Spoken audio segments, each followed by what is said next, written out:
Muy bien, vamos a comenzar, vamos a colocarnos de pie para dar inicio a esta formación bíblica, invocando la presencia de Dios, uno y trino. Decimos en el nombre del Padre, del Hijo y del Espíritu Santo. Amén. Repitan conmigo: ven Espíritu Santo, llénanos de tu luz, Llénanos de tu luz, llénanos de tu amor, llénanos de tu amor, llénanos de tu sabiduría, llénanos de tu sabiduría, para que podamos interpretar tu palabra. tu palabra. Ven Espíritu de Dios, Ven Espíritu de Dios, enséñanos hoy enséñanos hoy a descubrir a descubrir cuál es la iglesia verdadera. cuál es la iglesia verdadera. Ilumínanos Ilumínanos a través de la a palabra, través de la palabra, y que nuestra mente y que en nuestra mente y nuestro y corazón nuestro corazón estén dispuestos estén dispuestos para a obedecer obedecer siempre a Dios. siempre a Dios. Por Jesucristo nuestro Señor. Amén. En nombre del Padre, del Hijo y del Espíritu Santo. Amén. Pueden sentarse muy bien. Trajeron todo su Biblia, lápiz, cuaderno. El primer tema que vamos a dar es el de la iglesia. Ese es el primer tema que vamos a tocar en este día, el tema de la iglesia. Saben que los hermanos separados dicen que la iglesia no es importante. ¿Cuántas veces hemos escuchado eso, no? La iglesia no es importante, que la iglesia no sirve, que la iglesia no es importante, que lo único importante es creer en el Señor Jesús.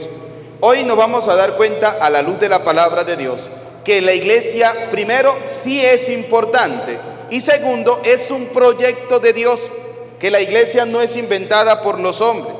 La gente dice que Dios no tiene ni iglesia. Yo siempre he escuchado gente que dice: no, es que yo no voy a la iglesia porque Dios no tiene iglesia, Dios no es religión, Dios no es esto. No, qué equivocado estamos cuando nosotros creemos ese tipo de cosas. Primero, ¿por qué? Porque Dios sí tiene una iglesia. Segundo, porque es un proyecto de Dios, no es un proyecto de los hombres. Por eso vamos a descubrir a la luz de la palabra de Dios cuál es el proyecto de la iglesia, qué es la iglesia y por qué Dios fundó una iglesia. Vamos, la primera cita para saber cuál es la historia de la iglesia la encontramos en Primera de Timoteo. Primera de Timoteo, capítulo 3, versículo 15. Si ustedes tienen la Biblia, pueden seguirla en la Biblia de cada uno de ustedes. Primera de Timoteo, capítulo 3, versículo 15. Vamos a escuchar qué es la iglesia. Vamos a demostrar que Dios sí tiene una iglesia y que esa iglesia es pilar y base de la verdad. Primera de Timoteo, capítulo 3, versículo 15. Pero si tardo, para que sepas cómo hay que portarse en la casa de Dios. Por si tardo, para que sepan cómo hay que portarse en la casa de ¿quién? De Dios. En la casa de Dios. Vamos a ver cuál es la casa de Dios. Que es la iglesia de Dios. Que es la iglesia. Que es la iglesia. Fíjense una cosa interesante de lo que debemos saber para leer la palabra de Dios. No podemos leerla corriendo. Porque cuando usted lee la palabra de Dios corriendo, no la va a entender. La palabra de Dios hay que entenderla, leerla pausadamente para poderla entender. Vamos a volver a leer 1 Timoteo capítulo 3, versículo 15. Pero si tardo, para que sepa cómo hay que portarse en la casa de Dios, que es la iglesia de Dios vivo. ¿Cuál es la casa de Dios? La iglesia. ¿Cuál es la casa de Dios? La iglesia. La iglesia. ¿La iglesia de quién? Vamos a ver. De Dios vivo. La iglesia de Dios vivo. ¿Qué significa? Que Dios tiene una iglesia. Ahora, esa iglesia tiene dos cosas importantes. Vamos a ver. Columna y fundamento. La primera, columna. La iglesia es columna. Es decir, donde Dios la está construyendo. Segundo, y fundamento de la verdad. Y en esa iglesia se encuentra la verdad. Fíjense cómo 1 Timoteo nos va diciendo: la iglesia es la casa de Dios, es columna y fundamento de la verdad. Ahora, ¿por qué Dios dice que la iglesia es columna y fundamento de la verdad? Dios lo dice porque en el mundo vamos a encontrar muchas doctrinas totalmente distintas. A la luz de la palabra nos vamos a dar cuenta que la iglesia de Dios tiene una doctrina. Porque escuchamos gente decir, no, es que en la iglesia tal se alaba, se bendice, se busca a Dios, se hace todas las cosas por Dios. Sí, está bien, pero el detalle es la doctrina. Porque cada iglesia, mejor dicho, la iglesia fundada por Cristo tiene una doctrina. La iglesia que no es fundada por Cristo, que llamamos secta, también tiene una doctrina. Y vamos a ver a la luz de la palabra de Dios cuál es la doctrina de la iglesia de Cristo y cuál es la doctrina de las iglesias que no son de Cristo. Ahora, la iglesia es un proyecto de Dios.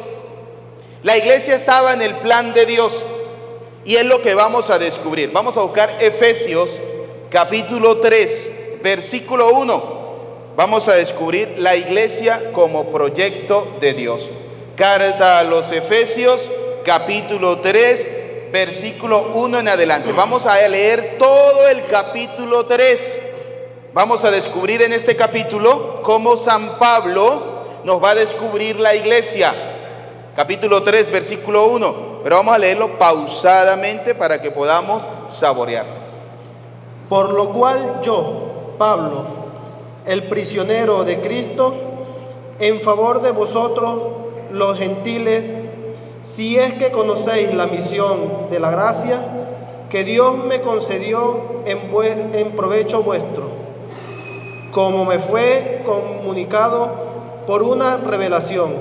Hay algo que se le fue comunicado a Pablo por una revelación. Vamos a ver qué se le comunicó. El conocimiento del misterio. El conocimiento del misterio. La iglesia es un misterio. Hay algunas traducciones bíblicas que dicen que la iglesia es un proyecto. No sé la Biblia que ustedes tienen si dice la iglesia es un proyecto. Es lo mismo. La iglesia es un misterio, es un proyecto. ¿Sí?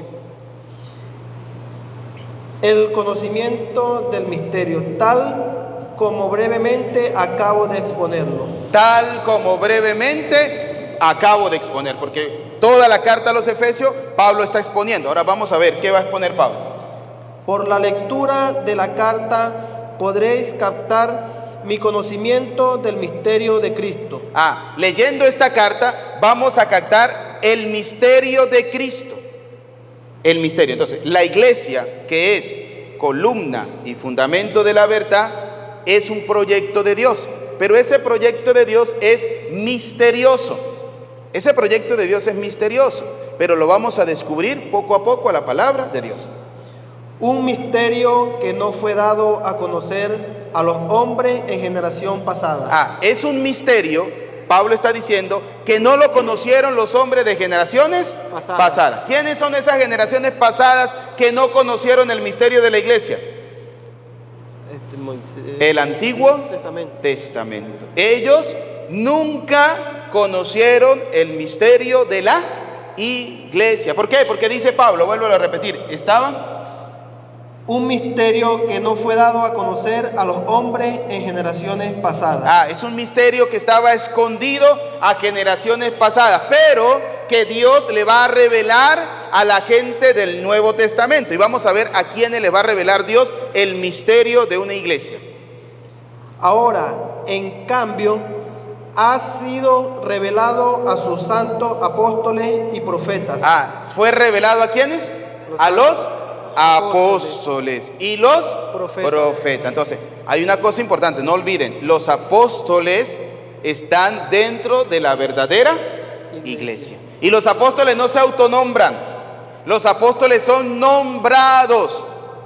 Y eso hay que resaltarlo. Dentro de la iglesia de Cristo nadie se autonombra, son nombrados por la iglesia. Por eso se dice la iglesia es columna y fundamento de la verdad. Y lo vamos a ver cuando Pablo es llamado por Dios, es nombrado apóstol por la iglesia. Cuando se murió Judas, que se quitó la vida, entonces los apóstoles se reunieron y nombraron a otro apóstol. Es nombrado por la iglesia. No es que cuando Judas se murió salió uno y dijo, bueno, el Señor anoche a mí me reveló que yo voy a ser ahora apóstol de ustedes también. No, tiene que ser nombrado por la iglesia. iglesia. Vamos a seguir leyendo. Por medio del Espíritu, que los gentiles son coherederos, miembros del mismo cuerpo y partícipes de la misma promesa cumplida en Cristo. Entonces, nos viene a hablar de un misterio. Ahora, ¿qué es un misterio? Significa que el ser humano no puede comprender. No podemos comprenderlo. A nivel humano no lo podemos comprender.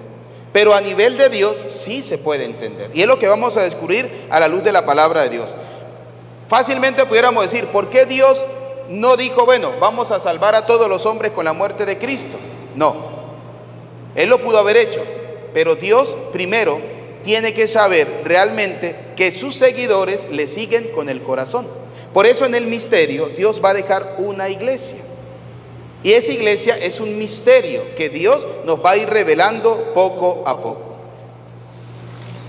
Todo ello ha sido anunciado por medio del Evangelio, del cual he llegado a ser ministro conforme al don que Dios me ha concedido por la fuerza de su poder. Vamos a volverlo a repetir ese versículo, escuchen.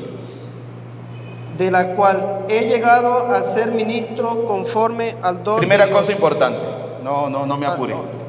No me apure, vamos poco a poco para que podamos entender. Primera cosa, la iglesia es un misterio. Ahora, Pablo, escuchen lo que dice. Todo ello ha sido anunciado por medio otra de... vez. ¿Cuál es ese? No, aquí. Ahora en cambio ha sido revelado a sus santos apóstoles y profetas. Muy bien, la iglesia ha sido revelada a los santos apóstoles y a los profetas. Muy bien. Por medio del Espíritu. ¿Por medio de quién? Del Espíritu. Ponga para acá. Eso, que yo no como gente. Muy bien, por medio del Espíritu. Muy bien. Que los gentiles son coherederos, miembros del mismo cuerpo. Ajá, que los gentiles son coherederos, miembros del mismo cuerpo. ¿De qué cuerpo son miembros los gentiles? De Cristo.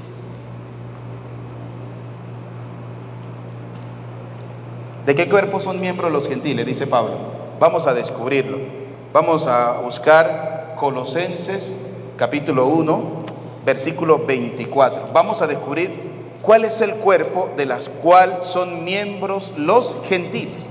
Los gentiles son aquellas personas que Pablo fue a evangelizar para que conocieran a Cristo y los hace miembros del cuerpo. Pero vamos a descubrir, según Colosenses, cuál es ese cuerpo, si es el cuerpo humano o es el cuerpo de Cristo. Y vamos a ver cuál es el cuerpo de Cristo. Colosenses capítulo 1, versículo 24. Vamos a leerlo. Colosenses capítulo 1, versículo 24. Coloquen ahí los que están siguiendo la enseñanza. Colosenses capítulo 1, versículo 24. Le coloco una flechita y dice, ¿cuál es el cuerpo de Cristo? Le colocan como pregunta. ¿Cuál es el cuerpo de Cristo? Y ahorita vamos a descubrir cuál es la respuesta. ¿Cuál es el cuerpo de Cristo? Ahora me alegro de los padecimientos que soporto por vosotros. Pablo se alegra de los padecimientos que soporta por todos los gentiles. Vamos a ver. Y completo en mi cuerpo. Y completa Pablo en su cuerpo. Pablo está diciendo que él completa en su cuerpo algo que le hace falta a otra persona. Lo que falta a la tribulación de Cristo. Lo que falta a la tribulación ¿de quién? De Cristo. Muy bien. En favor de su cuerpo. Ajá, en favor de su cuerpo. Es decir, en favor del cuerpo ¿de quién? De Cristo. De Cristo. Pablo completa en su carne, en su cuerpo, lo que le falta a la tribulación en favor del cuerpo ¿de quién? De Cristo. ¿Y cuál es el cuerpo de Cristo? Vamos a ver. Que es la iglesia. ¿Cuál es el cuerpo de Cristo? La iglesia. La iglesia. Muy bien. Ese es el cuerpo de Cristo. Ahora tenemos que descubrir cuál iglesia es el cuerpo de Cristo. Si es la católica, si es la protestante, si es la pentecostal, si es la testigo de Jehová, si es la de Jesús solo. Eso es lo que vamos a descubrir. ¿Cuál es el cuerpo de Cristo? ¿Qué es la iglesia? ¿Cuál es la iglesia verdadera? ¿Cuál es la iglesia de Cristo? Entonces, ya sabemos que el cuerpo de Cristo es la Santa Madre iglesia. Ya sabemos que la iglesia es un proyecto de Dios, es un misterio que fue revelado a los apóstoles y a los profetas. A los del Antiguo Testamento no, a los del Nuevo Testamento, a los apóstoles y a los profetas. Esa iglesia, ese misterio tiene un cuerpo, ¿sí? Ese cuerpo de Cristo es la iglesia. Ahora, vamos a ver, volvamos otra vez a Efesios capítulo 3, versículo 6. Ahora, íbamos en el 6. Cuando comenzamos a leer, paramos ahí, vuelvo a leer el 5, un momentico. Un misterio que no fue dado a conocer a los hombres en generaciones pasadas. Ajá, un misterio, la iglesia, que no conocieron los del Antiguo Testamento, sino lo conocieron ¿quiénes? Las generaciones pasadas. Ajá, pero ¿quiénes lo conocieron? Siga. Ahora, en cambio, ha sido revelado a sus santos apóstoles y profetas. Fue revelado a los apóstoles y a los profetas. Muy bien. Por medio del Espíritu, que los gentiles son coherederos, miembros del mismo cuerpo. Que los gentiles, los que están escuchando la palabra de Dios, son miembros del mismo cuerpo. ¿De cuál cuerpo? De Cristo. ¿Y cuál es el cuerpo de Cristo? La iglesia. Ya lo vimos, Colosenses capítulo 1, versículo 24. Muy bien. Y partícipes de la misma promesa cumplida en Cristo Jesús.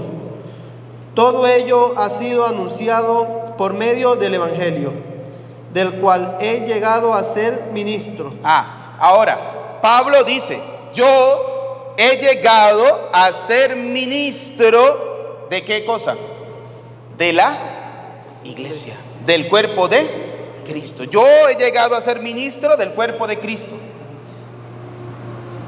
Conforme al don que Dios me ha concedido por la fuerza de su poder.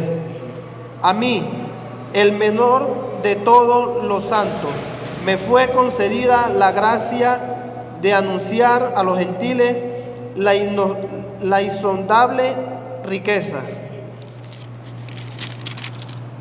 de Cristo y esclarecer cómo se ha dispensado el misterio escondido desde siglos en Dios. Y esclarecer, dar a entender el misterio que estaba escondido ¿desde cuándo? Desde siglos en Dios. Estaba escondido desde siglos.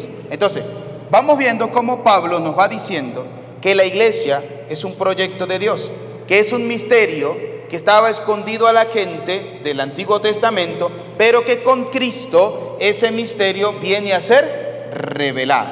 ¿Sí? ¿Hasta ahorita vamos bien? ¿Estamos entendiendo lo que es la iglesia? ¿Por qué? Porque es que yo no puedo decir, la iglesia verdadera es la iglesia tal. Pero ¿cuáles son los fundamentos para saber cuál es la iglesia verdadera? Primero, porque la iglesia es un proyecto de Dios, no es un invento de los hombres.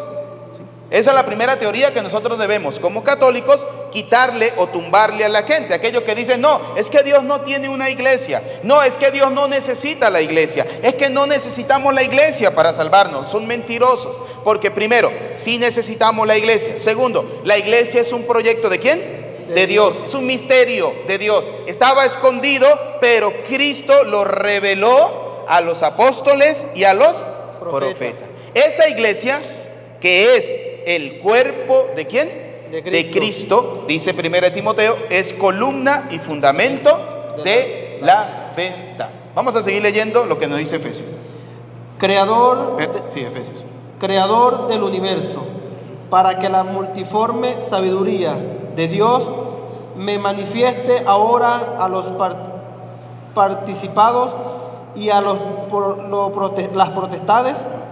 A los principados y a las potestades. Vuelvo a leer otra vez. Creador del universo, para que la multiforme sabiduría de Dios se manifieste ahora a los a los principados y a las potestades en el cielo. Para que se manifieste a los principados y a los potestades del cielo. Vamos a ver qué se va a manifestar.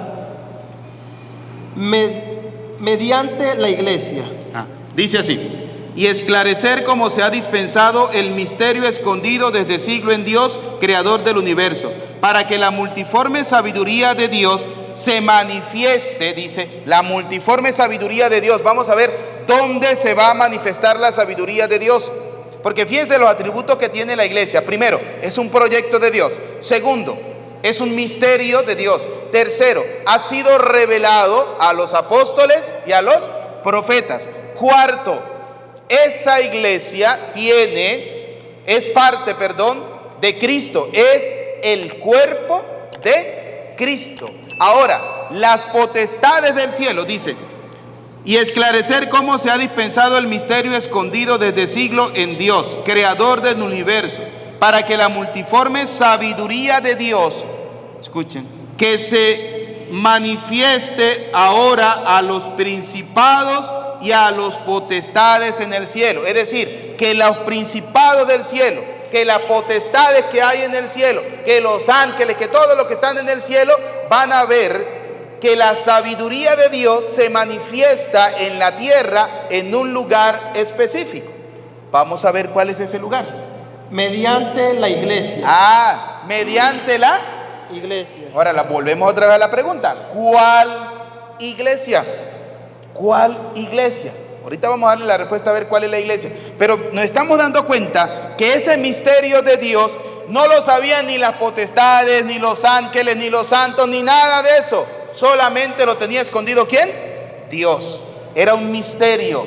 Dios lo revela a los apóstoles, a los profetas, y luego dice, ahora sí, las potestades, los ángeles, todo lo que está en el cielo, van a saber dónde Dios manifiesta su gracia. Dice, para que Dios se manifieste la multiforme sabiduría. Es decir, hay un lugar donde se da la sabiduría ¿de quién? De Dios. Ese lugar, vuelvamos a repetirlo, vuélvalo a repetir desde aquí, y esclarecer. Y esclarecer cómo se ha dispensado el misterio escondido desde siglo en Dios, creador del universo, para que la multiforme sabiduría de Dios se manifieste ahora a los principados y a las potestades en el cielo. A los principados y a las potestades, ¿dónde?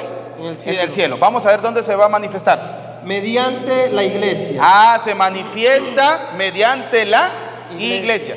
¿Qué significa la palabra Dios manifiesta? ¿Sí? Como cuando usted le dice a alguien, manifiéstate, aparécete. Usted no ha visto películas así de brujos y cuestiones así. Uno ve, ¿no? Porque uno tiene que aprender un poquito de eso también, ¿no?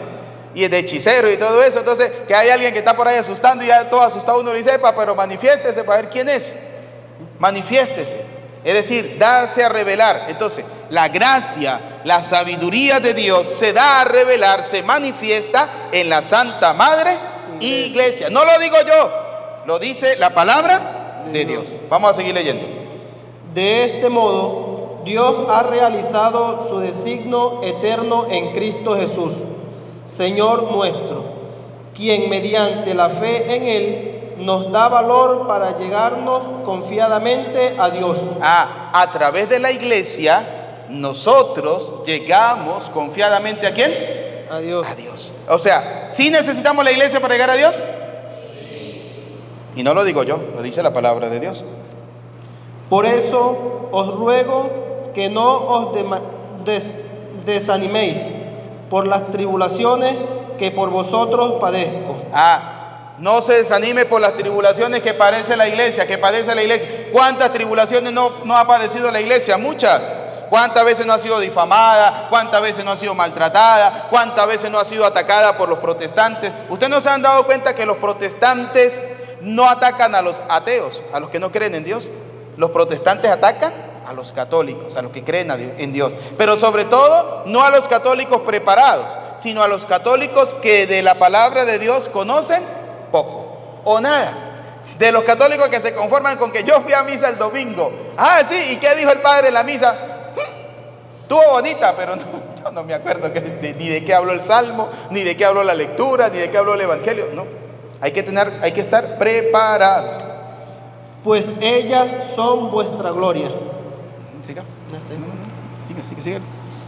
Así que doblo mis rodillas ante el Padre, que quien toma nombre toda familia en el cielo y en la tierra. Dice Pablo, por eso yo, Pablo, ante este misterio doblo rodillas, adoro lo que Dios ha creado, la iglesia. Pablo dice, vuelvo a repetir de aquí, yo doblo rodillas.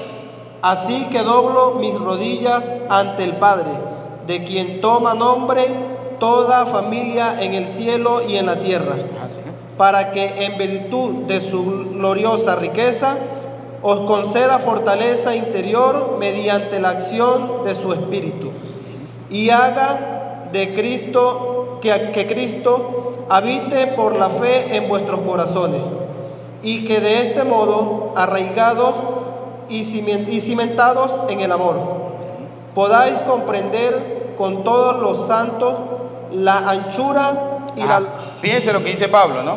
Para que podamos comprender con todos los santos. Con todos los santos. Entonces la iglesia de Cristo tiene santos. ¿Usted ha escuchado cuando los evangélicos dicen, esos santos? ¿Quién dice? ¿Dónde está en la Biblia los santos? ¿Qué dice la palabra de Dios? Vuelvo a leer. Podáis comprender con todos los santos. Para que podamos comprender nosotros con todos los santos. Santos son aquellas personas que han vivido una vida digna, acorde a lo que Dios quiere, y por eso la iglesia los beatifica, los santifica, los nombra santos, porque son personas de una vida, digámoslo, intachable. No es que no hayan cometido pecado, sí cometen pecado, pero volvieron su corazón realmente a Dios y dieron su vida. ¿Por quién? Por Dios. Esos son los santos. Sigamos leyendo. La anchura y la longitud, la altura y la profundidad. Fíjense, dice Pablo, para que vean la anchura, la altura, la profundidad que tiene este misterio. Y conozcáis el amor de Cristo. Para conocer el amor de Cristo, siga. Que excede a todo conocimiento, y que así os llenéis de toda la plenitud de Dios. Para que puedan llenarse de la plenitud ¿de quién? De Dios. Para llenarnos de la plenitud ¿de quién?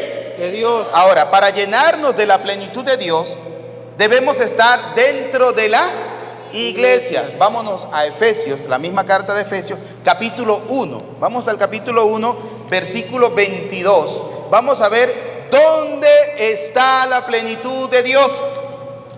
Fíjense lo que hemos hecho, ¿no?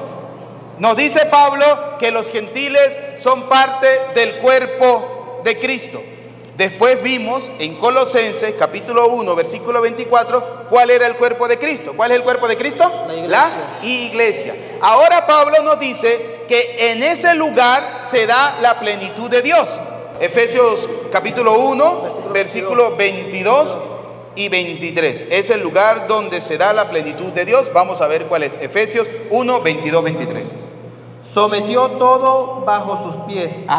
Fíjense, dice la palabra. Dios Padre sometió todo bajo sus pies. ¿Bajo los pies de quién? Todo está sometido bajo los pies de quién? De Cristo. De Cristo. Muy bien. Y les constituyó cabeza suprema de la iglesia. ¿Quién es la cabeza suprema de la iglesia? Cristo. ¿Quién es la cabeza suprema de la iglesia? Cristo. Cristo. Muy bien. Que es su cuerpo.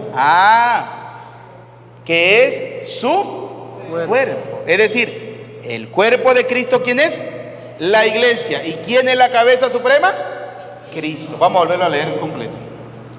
Sometió todo bajo sus pies y le constituyó cabeza suprema de la iglesia, que es su cuerpo, la plenitud del que lo llena todo en todo. ¿Y dónde se da la plenitud de lo que se llena todo en todo? En la iglesia. En la iglesia. ¿Ven que es importante la iglesia?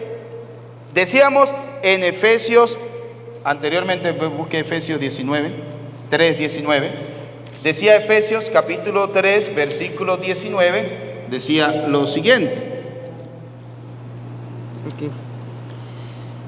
Y conozcáis el amor de Cristo, que excede todo conocimiento. Que conozcamos el amor de quién? De Cristo. Ese amor de Cristo lo vamos a conocer ¿dónde? En la iglesia. Muy bien. Y que así lo llenéis de toda la plenitud de Dios. Para que ustedes estén llenos de toda la plenitud ¿de quién? De Dios. Y en Efesios, volvemos otra vez a Efesios, capítulo 1, versículo 22-23, dice: sometió todo bajo sus pies y le constituyó cabeza suprema de la iglesia, que es su cuerpo, la plenitud del que lo llena todo en todo. Entonces la iglesia es el cuerpo ¿de quién? De Cristo. De Cristo. Cristo es la cabeza de la iglesia. Y en esa iglesia, Cristo llena todo en todo. Es decir, que la verdad no la vamos a encontrar fuera de la iglesia, sino que la vamos a encontrar dentro de la iglesia. Volvamos otra vez a Efesios, capítulo 3, versículo 19. Y conozcáis el amor de Cristo, de que excede a todo conocimiento, y que así os llenéis de toda la plenitud de Dios. Siga. Aquí, ahí está. Siga.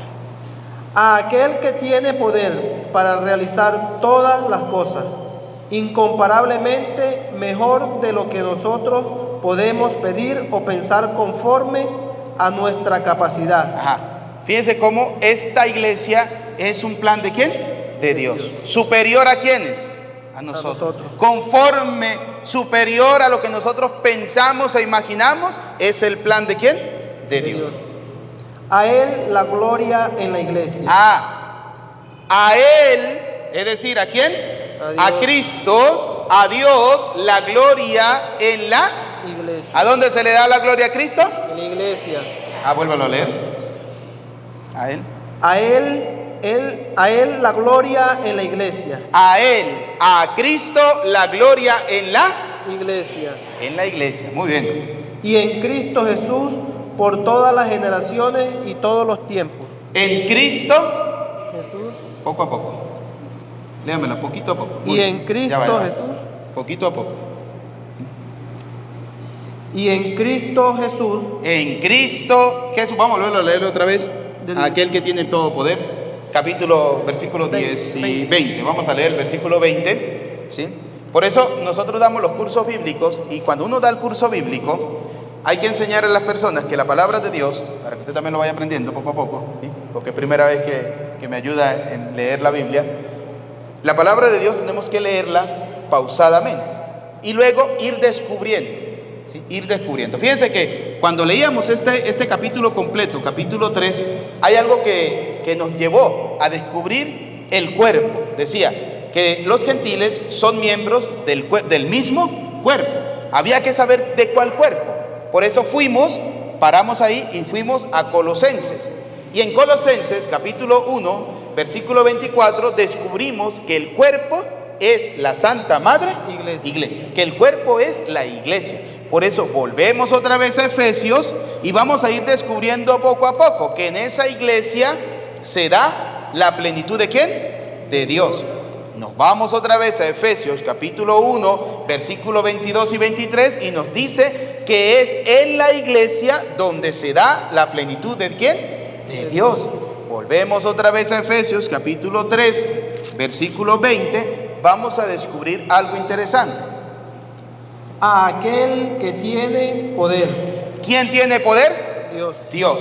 ¿Recuerdan el Evangelio de San Mateo capítulo 28, versículo 18 en adelante, cuando el Señor dice: yo tengo todo poder en Él y en la tierra? Entonces, fíjense, Efesios dice: aquel que tiene todo el poder. ¿Quién tiene todo el poder? Dios.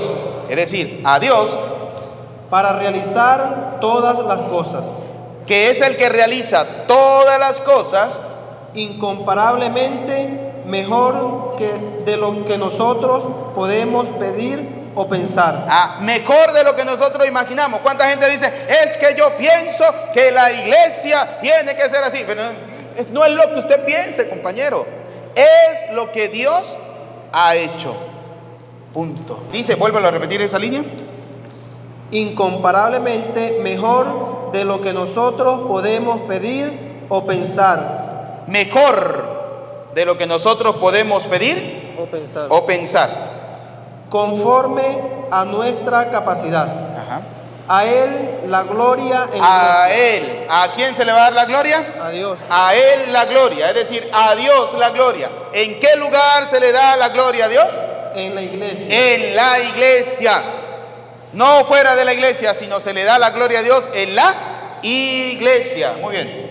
Y en Cristo Jesús, En Cristo Jesús, por todas las generaciones, por todas las generaciones y por todos los tiempos. y por todos los tiempos.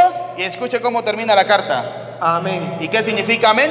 Gloria a Dios. Que así sea. No, gloria a Dios. Amén significa que así sea.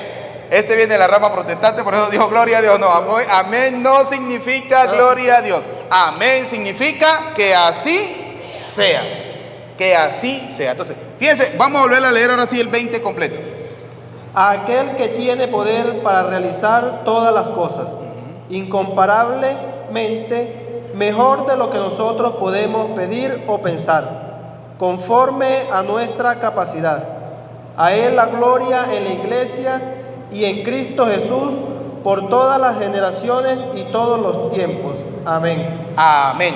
Es decir, que a Cristo se le da la gloria, ¿dónde? En la iglesia, por todo de los siglos de los siglos. Amén. ¿Sí? Podrá acabarse todo, no se va a acabar nunca la Santa Madre Iglesia. Ahora, el que diga, cuando ustedes escuchen a alguien decirle, es que la iglesia no es importante, dígale, muéstremelo. Demuéstremelo con versículos y con capítulos. Porque no es cuestión de lo que yo pienso, ni es cuestión de lo que yo creo, es lo que a mí me dice la palabra de Dios. Ahora, los hermanos separados, los evangélicos, los protestantes, sin darse cuentas, son mensajeros de aquel que está en contra de la iglesia. Vamos a buscarlo. Primera de Timoteo capítulo 4 versículo 1. Vamos a darnos cuenta cómo nuestros muy queridos y amados hermanos protestantes, sin querer, son mensajeros de aquel que está en contra de la Santa Madre Iglesia. ¿Por qué? Porque ya descubrimos que la iglesia es un proyecto ¿de quién? De Dios. Es un misterio escondido, sí. Que Dios ha revelado a los apóstoles, sí. Que esa iglesia tiene un cuerpo, sí. Que ese cuerpo es el cuerpo ¿de quién? De Cristo. Y ese cuerpo de Cristo a la vez es la Santa Madre Iglesia, de la cual Cristo es la cabeza principal. Y la gloria y el poder y el honor se le da a Cristo, ¿dónde? En la Santa Madre Iglesia. Que así sea. Amén. Ahora, vamos a ver quiénes son los mensajeros del demonio, quienes están en contra de la Santa Madre Iglesia. Echa para acá. Muy bien. El Espíritu dice claramente que en los últimos tiempos, el Espíritu de Dios dice claramente que en los últimos tiempos, y no estamos lejos, ya estamos en los últimos tiempos, ¿no? Ahí sí, como dicen los protestantes, arrepiéntense porque ya viene el Señor Jesús, estamos en los últimos tiempos. Sí, estamos en los últimos tiempos. Escuchen lo que dice Pablo. En ese momento también estaba en los últimos tiempos y dice: el Espíritu dice claramente que en los últimos tiempos algunos apostatarán de la fe. Algunos apostatarán. ¿Qué significa apostatar? Renegar. Ahí dice renegar, ¿verdad que sí? Algunos renegarán de la fe. Usted no ha escuchado cuando dicen, cuando yo era católico. Ayer, Primera de Timoteo capítulo 4 versículo 1. 4 versículo 1. El Primera de Timoteo capítulo 3 versículo 15 dice que la iglesia es columna y fundamento de la verdad. Y en el 4, capítulo 4 versículo 1, viene el autor a decirnos que la gente que no cree que la iglesia es columna y fundamento de la verdad son apóstatas, es decir, reniegan de la fe. Son aquellos que dicen, cuando yo era católico. No, mentiras. Eran de aquellos católicos que uno le decía, mire, hay curso bíblico, y decían, no, yo no voy a ir. Mire que hay que, no, yo no voy a ir. ¿Y el pecado de apostasía es un pecado de muerte? Pecado, claro. Ya. Pecado de muerte, eso lo vamos a ver ahorita, no se preocupe. Tranquilo, pollo, que el agua está hirviendo. No se me adelante, pero no me atrase tampoco. ¿Sí? Muy bien, entonces, vamos a ver, según la palabra de Dios, ¿quiénes son esos que dicen que cuando yo era católico, que me habla un espíritu? Ahorita vamos a ver cuál es el espíritu que le habla. Algunos apostatarán de la fe entregándose a espíritus engañadores. Ay, algunos apostatarán de la fe entregándose a espíritus. Engañadores. ¿Espíritus qué? Engañadores. Cuando un protestante le dice, no, es que el espíritu me acaba de decir, sí, hay un espíritu que le está hablando, pero no es el espíritu de Dios, es un espíritu engañador, porque quiere que usted abandone la iglesia. ¿Usted cree que el diablo estará contento porque usted esté en la iglesia? No. ¿Usted cree que el diablo estará contento porque usted vaya y reciba el cuerpo y la sangre de Cristo? No, porque Jesús lo dijo, el que come mi cuerpo y bebe mi sangre tiene la vida eterna. ¿Quién lo dijo? Jesús. Ahora, ¿cómo hace el diablo para decirle a la gente, epa, no comulguen, no reciban el cuerpo, no reciban la sangre de Cristo, porque yo los quiero para mí, dice el demonio? Entonces, ¿qué les va a decir? Que eso es mentira. Que hagamos una cena con Coca-Cola, con galleta, con jugo de uva y galleta o pan, y digamos que es la cena del Señor. No, esa no es la cena del Señor. La cena del Señor es la Eucaristía. Y con eso una vez los invito para el tema de la Eucaristía cuando lo vayamos a dar. ¿Por qué? Porque eso es parte de la iglesia. Entonces, fíjense, cuando la gente le dice a usted, es que el Espíritu me reveló, el Espíritu me dijo, sí le habla un Espíritu, pero no es el Espíritu de Dios. Es un espíritu engañador. ¿Qué más dice? ¿Espíritu qué? ¿El espíritu engañador? Y a doctrinas diabólicas. Ah, y ese espíritu engañador trae doctrinas diabólicas. Doctrinas. Por eso nosotros los católicos tenemos que formarnos doctrinalmente bien, porque el diablo, ese sí le enseña doctrinas diabólicas a los que quiere engañar. Volvámoslo a repetir.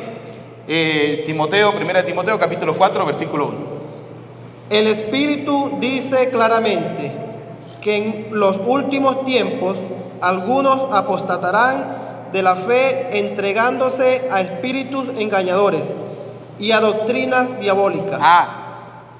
Espíritus engañadores y doctrinas diabólicas. Entonces, fíjense cómo la iglesia de Cristo tiene su doctrina y cómo la iglesia que no es de Cristo, que es la diabólica, tiene también su doctrina. Espíritus engañadores y la doctrina del diablo, ¿cuál es? Que usted no se acerque a Dios, que no tenga la humildad de reconocer que la iglesia de Cristo es la iglesia católica, que la iglesia de Cristo tiene el pan y el vino consagrado, que es el cuerpo y la sangre de Cristo, que la iglesia de Cristo tiene, por ejemplo, la cruz como un signo fundamental. ¿Ustedes no han escuchado cuando los evangélicos dicen que la cruz es maldita? Sí, ¿verdad que sí? De muerte. Ajá, primera cosa importante, en la Biblia jamás van a encontrar eso. Pero si ustedes van a Gálatas, vamos a buscarlo rápidamente, Gálatas capítulo 3, versículo 13, ahí nos va a decir que maldito no es la cruz, maldito es el que cuelga de la cruz, que es totalmente distinto. Gálatas capítulo 3, versículo 13. Por eso, esas son doctrinas diabólicas, que la cruz es maldita, doctrina diabólica, que el Papa es el anticristo, doctrina diabólica, y ahorita lo vamos a ver, porque ellos dicen no, que el anticristo es el Papa, mentira, ya lo vamos a ver en la luz de la palabra de Dios. Fíjense, la cruz no es maldita, es más, dice Pablo, que la cruz es escándalo para algunos, pero para nosotros es ¿qué? Poder de salvación. Capítulo 3, versículo 20. Gálatas capítulo 3, versículo 13. Gálatas capítulo 3, versículo 13 nos va a decir a nosotros qué es lo maldito, si la cruz o lo que cuelga de la cruz. Cristo nos rescató de la maldición de la ley, haciéndose él mismo maldición por nosotros. Primera cosa, Cristo nos rescató de la maldición de la ley, haciéndose él mismo maldición por nosotros. Haciéndose él maldición ¿Por quién se hizo maldición? por nosotros. Por nosotros. ¿Quién se hizo maldición por nosotros? Cristo. ¿Qué más dice? Pues dice la Escritura, maldito el que cuelga de un madero. Maldito el que cuelga de un... Madero. Ahora, la pregunta es, ¿la cruz es la maldita o es el que cuelga? ¿Y quién se hizo maldición por nosotros? Cristo. Cristo. ¿Quién se colgó en la cruz por nosotros? Cristo. Entonces, Él se hizo maldición para, con su muerte y resurrección, darnos su bendición. Entonces, la maldición no es la cruz. La maldita no es la cruz, sino el que cuelga de la cruz. Entonces, fíjense cómo los protestantes le dicen, no, que la cruz es signo de muerte, que la cruz es maldición. ¿Dónde está? Búsquelo en la Biblia. Porque según San Pablo, la cruz es poder ¿de quién? De Dios. Dios. Otra mentira de los protestantes, fácil, que el Papa es el anticristo. ¿Ustedes no han escuchado eso? Que el Papa es el anticristo. Bueno, vamos a buscar primera de Juan, capítulo 2, versículo 18. Primera carta del apóstol San Juan, capítulo 2, versículo 18. Ellos dicen no, que el anticristo es el Papa, que el Papa fulano de tal, el que viene es el Papa negro y ese Papa negro es el anticristo. Eso dicen porque los protestantes con doctrina diabólica tienen un invento total.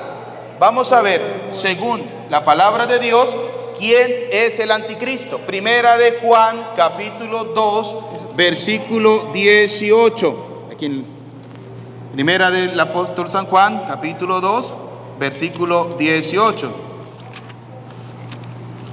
Primera epístola de San Juan, capítulo 2, versículo 18. Vamos a ver quién es el anticristo. Hijos míos, ha llegado la última hora. Ha llegado la última hora, dice el apóstol. Habéis oído que vendría un anticristo. Ajá. Los protestantes dicen que el Papa es el anticristo.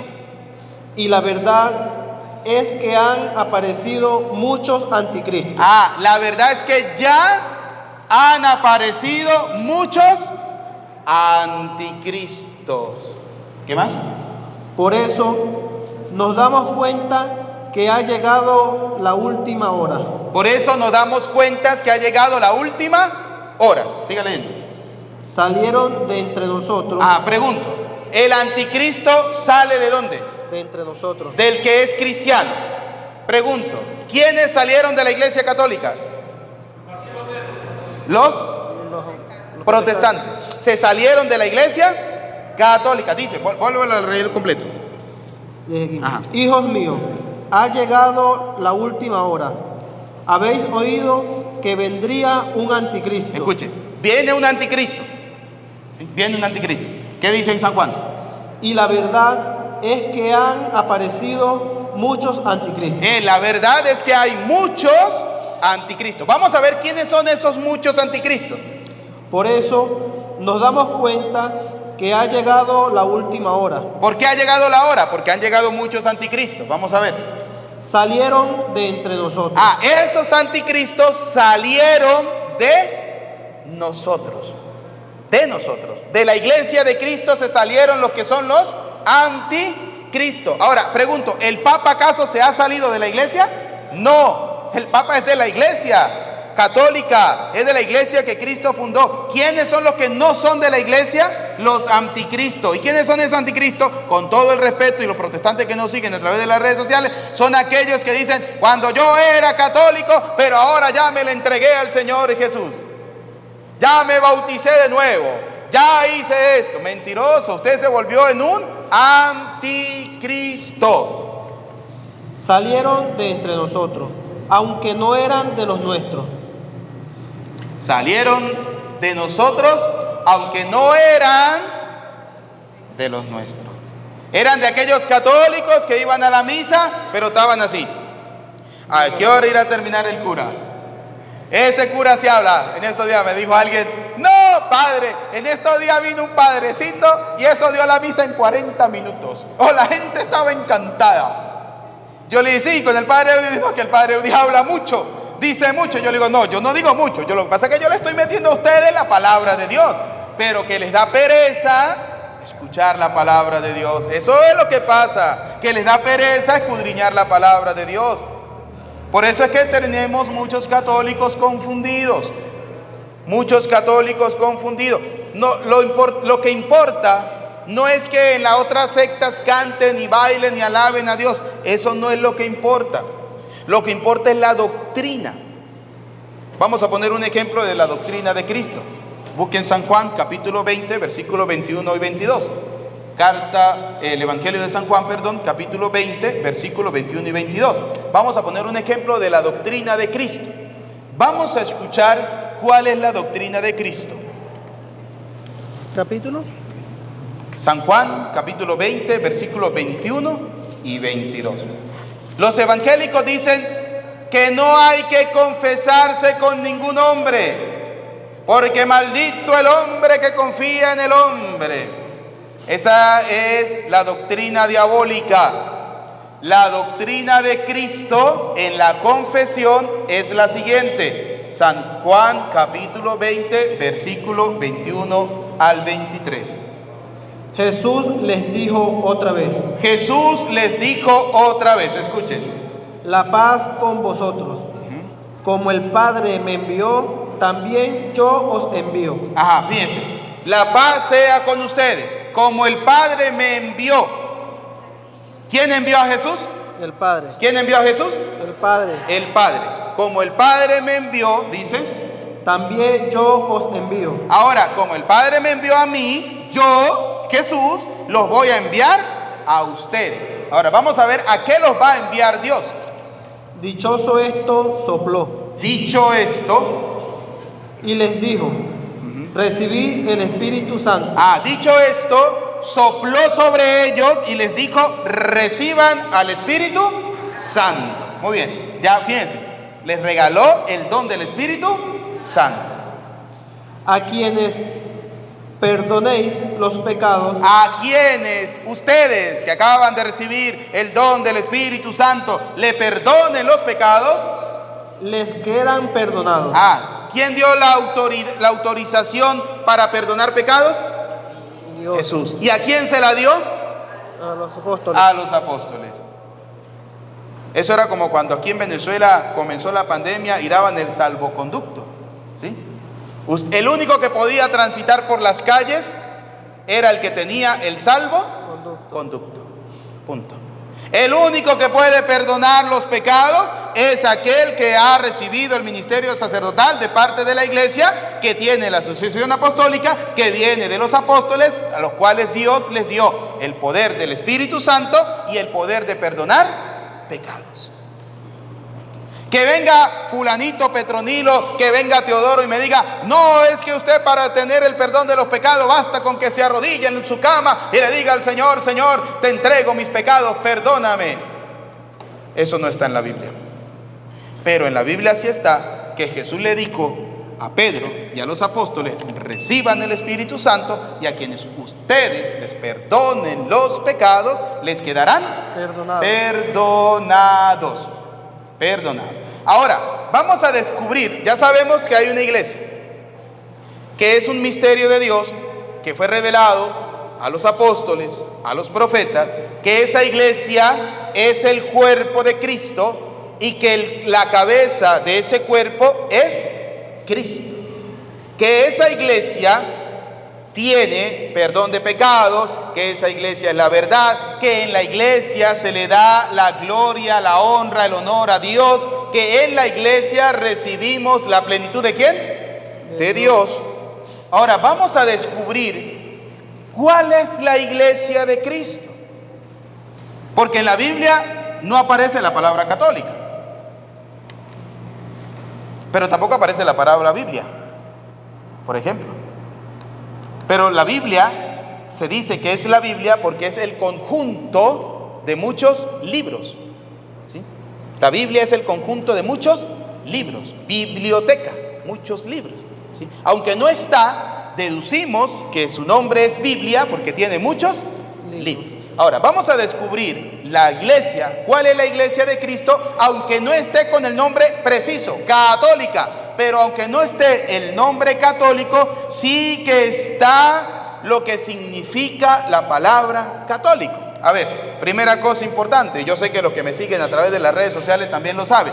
¿Qué significa la palabra católica?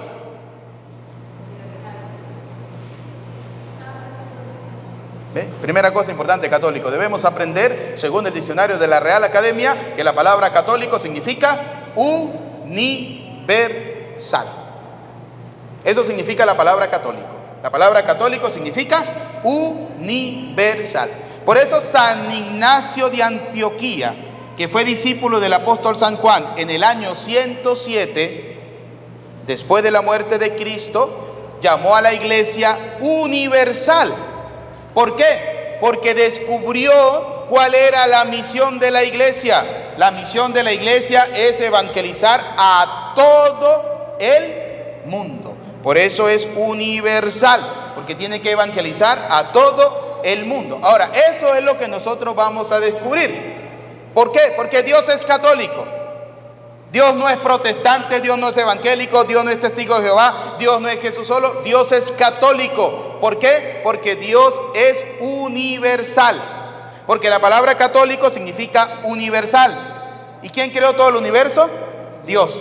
Por tanto, Dios es católico, universal. Y Dios es católico. Ahora, vamos a descubrirlo a la luz de la palabra de Dios.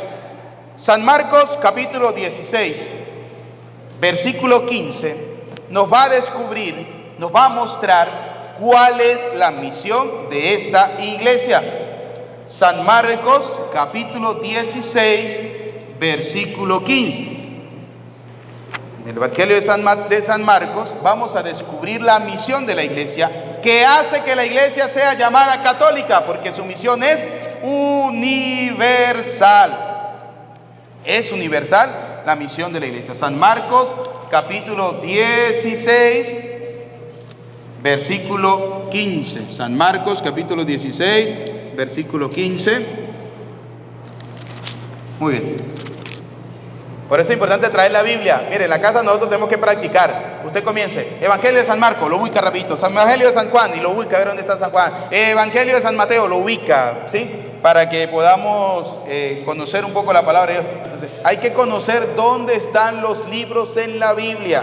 Porque si no, les aseguro que los agarra un evangélico y le va a meter los dedos en la boca. Y después le va a meter la mano, ¿dónde? Cuando comienza a cobrarle el diezmo, y usted como un bobo no daba colecta en la iglesia porque no tenía plata, pero pague diezmo como un bobo todos los días, todas las semanas, todos los meses al pastorcito, ¿sí? No, señor, hay que conocer la palabra de Dios. San Marcos capítulo 16, versículo 45, vamos a descubrir la palabra católica, no como palabra, sino lo que significa la misión de la iglesia. Luego les dijo: id por todo el mundo. Luego les dijo: id por todo El mundo. el mundo. Es decir, la palabra católico significa universal, ir por todas partes. Por eso la iglesia se llama iglesia católica, porque la iglesia católica es universal, está en todo el mundo. La misa que celebramos hoy es la misma misa que celebró el Papa en Roma, y el sacerdote que por allá está en Arabia, en Pakistán, en la China, es la misma misa. Pero si usted va a culto ahorita a una iglesia aquí a una cuadra, dicen una cosa, y van a otra iglesia a otra cuadra más abajo, dicen otra cosa totalmente distinta. Por eso la iglesia es una unidad. San Marcos capítulo 16, versículo 15, escuchen. Id por todo el mundo y proclamad la buena nueva. Id por todo el mundo y proclamad la buena nueva. San Mateo, vamos ahora a San Mateo. Ya vimos que San Marcos, la misión de la iglesia es ir por todo el mundo. San Mateo, capítulo 28, versículo 19, que es la cita que a mí me encanta hablar para el bautizo, ¿no? Porque ahí es donde Jesucristo manda a bautizar a todo el mundo. Pero también la utilizamos para demostrarle que la iglesia es del mundo, es universal. Que la iglesia, su misión es para evangelizar a todo el mundo. San Mateo, capítulo 28, versículo 19. Vamos a escuchar lo que nos dice el Evangelio de San Mateo, capítulo 28, versículo 19. Id pues y haced discípulos a toda la gente. Id y haced discípulos a toda la gente, que significa a todo el mundo. Hechos de los Apóstoles, capítulo 1, versículo 8. Vamos a buscar Hechos de los Apóstoles, capítulo 1, versículo 8. Jesús le da la misión a la iglesia. Hechos de los Apóstoles, Capítulo 1. capítulo 1, versículo 8. Vamos a escucharlo. Hechos de los Apóstoles, capítulo 1, versículo 8. Escuchen. Al contrario, cuando el Espíritu Santo venga sobre vosotros, recibiréis una fuerza que os hará ser mis testigos en Jerusalén. Ajá, escuche. Cuando reciban el Espíritu Santo, recibirán una fuerza que los van a hacer mis testigos. Primero, en Jerusalén, En toda Judea en toda Judea y Samaria y Samaria. y hasta los confines de la tierra. Ah, y hasta los confines de la tierra. Es decir, que la iglesia va a estar por todo el mundo. Y como todo el mundo significa católico, por tanto la iglesia va a tener el nombre de Iglesia Católica. ¿Y quién se lo colocó? San Ignacio de Antioquía en el año 107 después de la muerte de Cristo. ¿Quién era San Ignacio? Discípulo del apóstol San Juan. ¿Y dónde encontramos eso? En la historia de la iglesia. Por eso cuando usted habla con un protestante y usted le dice, bueno, vamos a hablar de la historia de la iglesia en dos cosas. Primero, en la Biblia. Vamos a hablar de la iglesia en dos cosas. Primero, en la Biblia, que ya hemos visto nosotros cómo en la Biblia Dios tenía un proyecto de iglesia. Y segundo, en la historia. Y a ellos no les va a gustar hablar en la historia, porque ellos no tienen historia. Porque los protestantes, recuerden, nacieron en el año 1518 en adelante con la reforma que realizó un sacerdote que apostató de la fe, que renegó de la fe, se volvió un anticristo y fundó los protestantes, que se llamó Martín Lutero. ¿Por qué se salió? Porque simple y llanamente no quiso hacer las cosas como lo pedía la Santa Madre Iglesia. Y la iglesia, según 1 Timoteo capítulo 3, versículo 15, es columna y fundamento ¿de qué cosa? De la verdad. De la verdad. Vamos a leer Hechos de los Apóstoles capítulo 2, versículo 3. ¿Por qué? Porque tenemos que saber, queridos hermanos, ¿por qué la iglesia se llama católica? Porque tiene una misión universal, porque su misión es para todo el mundo. Por eso la iglesia se llama católica. Y aunque el nombre católico no aparezca, sí aparecen las propiedades de ese nombre católico. ¿Cuál es la misión? Hechos de los Apóstoles capítulo 2, versículo 3. Escuchen. Se les aparecieron unas lenguas como de fuego, que se repartieron y se posaron sobre cada uno de ellos. Fíjense, los apóstoles están recibiendo ¿a quién? Al Espíritu. ¿A quién están recibiendo los apóstoles? Al Espíritu. de Dios. Se les aparecieron unas lenguas de fuego y se posaron sobre cada uno de ellos. Escuchen. Estos quedaron todos llenos de Espíritu Santo. Se llenaron todos del Espíritu Santo. Santo. Muy bien. Y se pusieron a hablar en diversas lenguas. Y se pusieron a hablar en diversas lenguas. Vamos a ver. Según el Espíritu les concedía expresarse. Según el Espíritu le concedía Expresarse. Entonces fíjense cómo el Espíritu Santo va a llevar la iglesia a todas las diversas lenguas que existan en el mundo. Ahora, vamos a descubrir algo muy interesante. Busquemos San Mateo capítulo 16, versículo 18. Jesús funda una iglesia y le da señales a esa iglesia. Tiene señales para descubrir cuál es la iglesia fundada por Cristo. Y si dentro de la secta que usted considera iglesia no hay esas señales, significa que esa no es la iglesia de Cristo. Capítulo 16. San Mateo capítulo 16, versículo 18. Vamos a escuchar cómo Cristo funda una iglesia. San Mateo 16, 18. Y yo, a mi vez, te digo. Fíjense. Y yo, Jesús, a mi vez te digo. ¿A quién le va a decir? Vamos a ver. Que tú eres Pedro. Le dijo a Pedro, tú eres Pedro. Primera cosa, la iglesia de Cristo tiene una cabeza. ¿Quién es la cabeza de la iglesia? Pedro. Pedro. La iglesia de Cristo tiene una cabeza en la tierra. La cabeza universal es Cristo. Pero en la tierra dejó a un responsable. ¿Y ese responsable quién es? Pedro. Y que sobre esta piedra...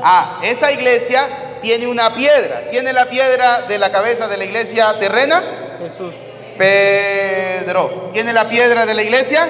Pedro. Los protestantes podrán decir, es que la piedra angular es Cristo. Sí, la piedra angular de la iglesia es Cristo, que desecharon los constructores, pero que ahora es la piedra angular, dice el Salmo. Pero la piedra base donde Cristo funda la iglesia es Pedro. Por eso le dijo, tú eres Pedro, y sobre esta piedra edificaré mi iglesia. Escuchen. Y que sobre esta piedra edificaré mi iglesia. Y sobre esta piedra edificaré mi iglesia. Una vez un protestante me dijo, pero señor cura, es que usted no sabía que cuando Jesús estaba hablando con Pedro, le dijo, a ver Pedro, tú eres Pedro, y sobre esta piedra edificaré mi iglesia. Y yo le pregunté, ¿así? ¿Y usted estaba allá? Porque para usted decir eso, tuvo que haber estado allá. ¿O tiene una fotografía donde Jesús le dijo, tú eres Pedro y sobre esta piedra edificaré mi iglesia? No. Cuando Jesús dice, tú eres Pedro, cuando yo digo, usted, me estoy refiriendo ¿a quién? A la otra persona. Cuando yo le digo, usted, me estoy refiriendo a él. ¿Sí? Entonces Jesús le dijo, tú eres Pedro y sobre esta piedra edificaré mi iglesia, la mía, la que yo tengo escondida en el plan de salvación, la voy a fundar en Pedro. ¿Sí? Ahora, primera propiedad que tiene la iglesia, o primera cualidad, o primera señal que tiene la iglesia, que tiene una piedra fundamental que se llama Pedro. ¿Cuál es la segunda? Vamos a ver. A ti, perdón. Y que sobre esta piedra edificaré mi iglesia. Muy bien. Y las puertas del Hades no prevalecerán contra ella. Y el infierno, el Hades es el infierno, y las puertas del infierno no podrán contra la Santa Madre Iglesia. Muy bien. Pero la primera cosa es que la iglesia tiene una piedra. Vamos a ver. Y las puertas del Hades no prevalecerán contra ella. A ti te daré las llaves. Ya va. Suavecito. A ti te daré las llaves. Te daré las llaves. ¿Quién tiene las llaves de la iglesia?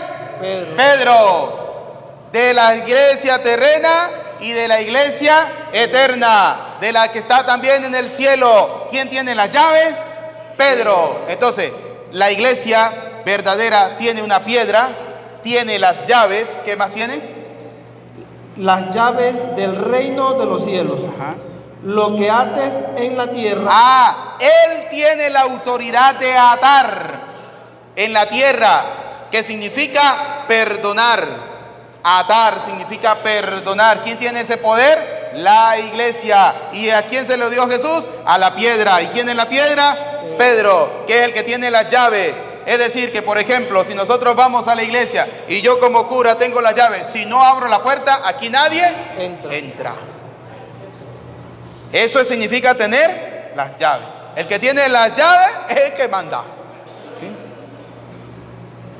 El que tiene las llaves es el que manda, porque los que se meten por otros lados, que no es la puerta principal, ¿qué dice la palabra de Dios?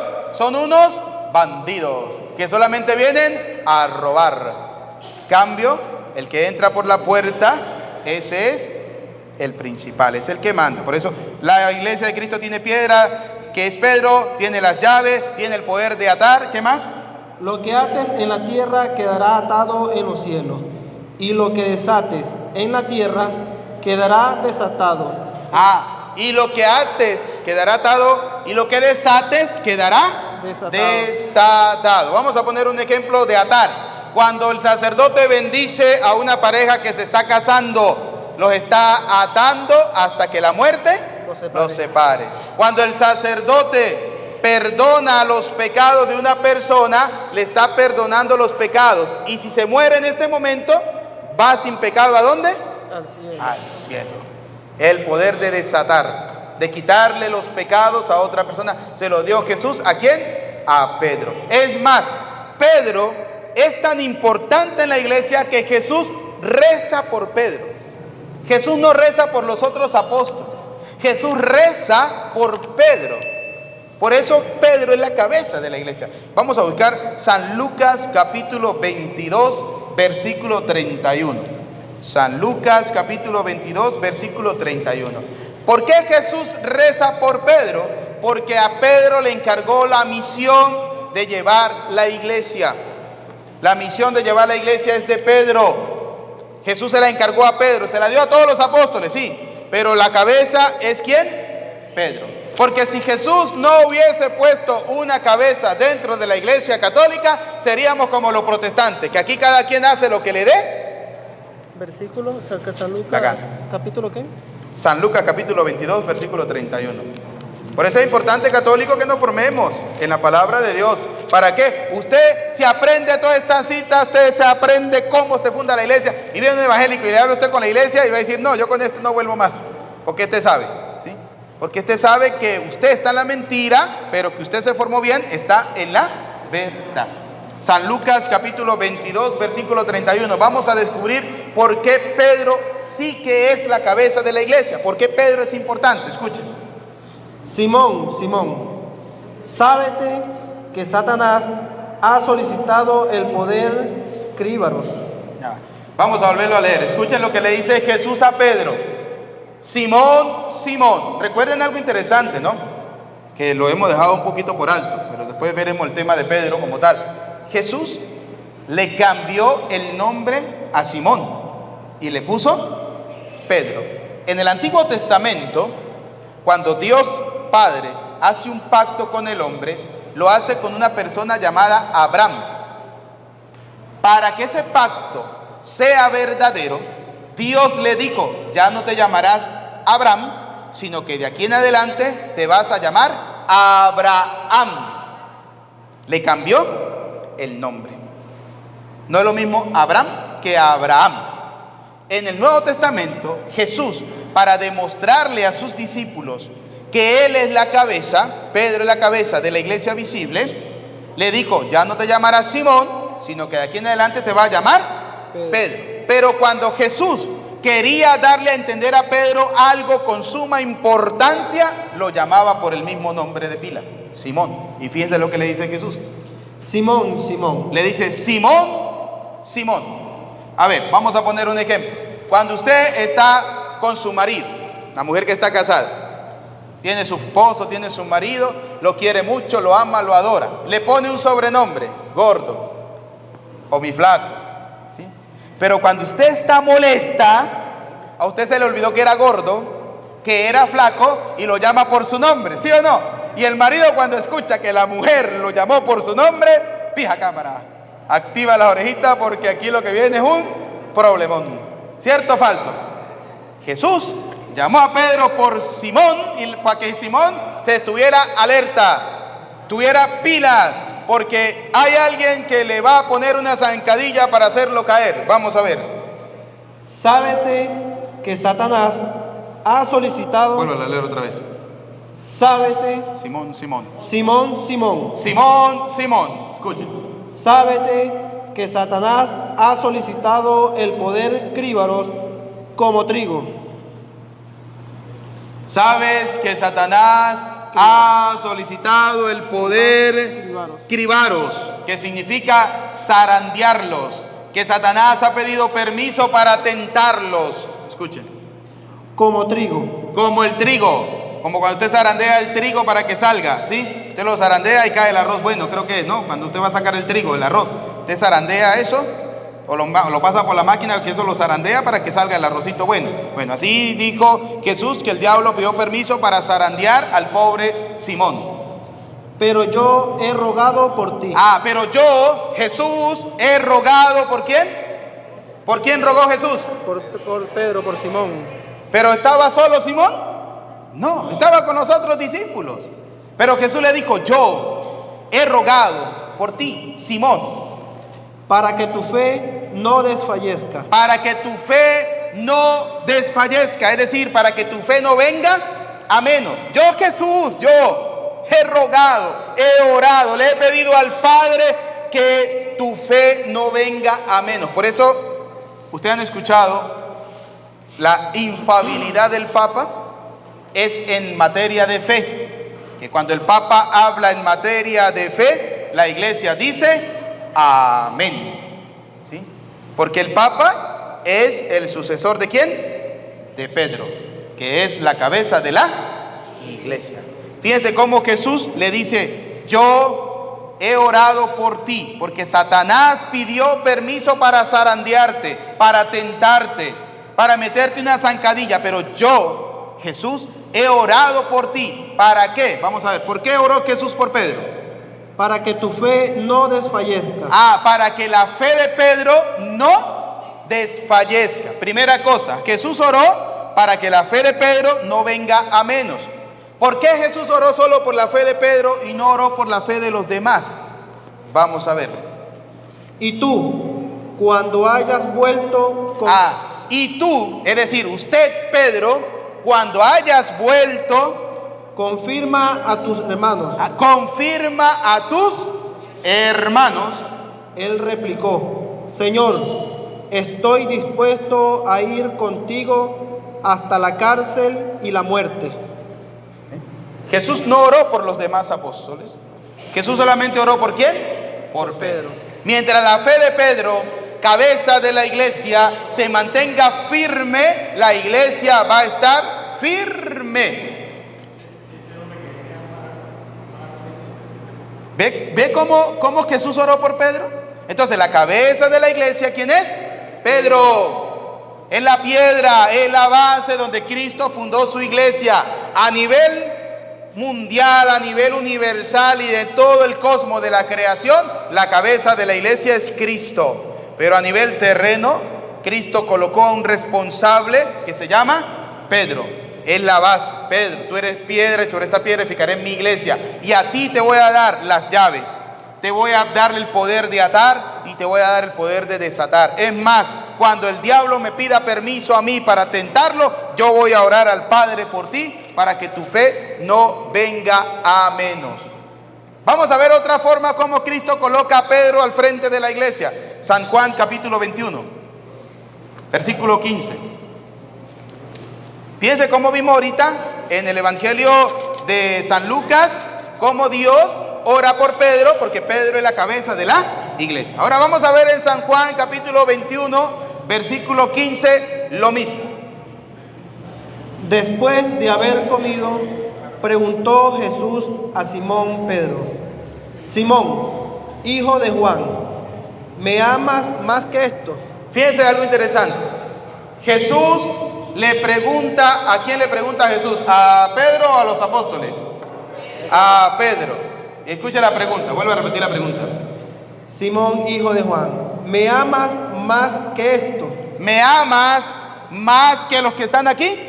¿Qué respondió Pedro? Respondió él, sí, Señor, tú sabes que te quiero. Pregunto, ¿por qué Jesús le preguntó solo a Pedro y no le preguntó a los demás apóstoles que estaban allí? Porque Pedro era la cabeza, era el principal, Pedro era el jefe del grupo, Pedro era el que mandaba en el grupo. Jesús lo colocó como responsable. Vamos a poner un ejemplo. Yo soy el párroco, muy bien, y yo nombro a Linderson responsable de la iglesia en todo lo que tiene que ver aquí adentro. Si pasa algo dentro de esto que llamamos iglesia, ¿quién es el responsable?